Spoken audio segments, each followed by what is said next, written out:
ప్రపంచ కుబేరుడు Elon Musk సంపద $500 బిలియన్ చేరింది. చరిత్రలో తొలిసారి మస్క్ సంపద $1/2 ట్రిలియన్ చేరిందని ఫోర్బ్స్ వెల్లడించింది.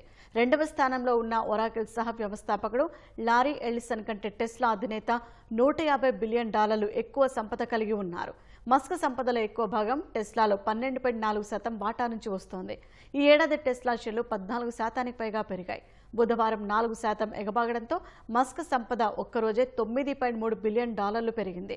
ఇటీవల $1 బిలియన్ విలువైన టెస్లా షేర్లను కొనుగోలు చేసిన మస్క్ ఏఐ, రోబోటిక్స్ రంగాల్లో టెస్లాకు మంచి భవిష్యత్తు ఉంటుందని విశ్వాసం వ్యక్తం చేశారు. మస్క్ సంపద పెరుగుదలకు టెస్లాతో పాటు $400 బిలియన్ విలువ కలిగిన స్పేస్ ఎక్స్, $75 బిలియన్ తో ఏఐ స్టార్టప్స్ ఎక్స్, ఏఐ కూడా దోహదం చేస్తున్నాయి.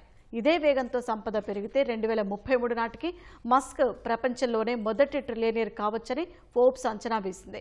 ఫోర్బ్స్ రియల్ టైమ్ బిలియనీర్స్ జాబితాలో టాప్ 10లో 9 మంది సంపన్నులు అమెరికన్లే ఉన్నారు.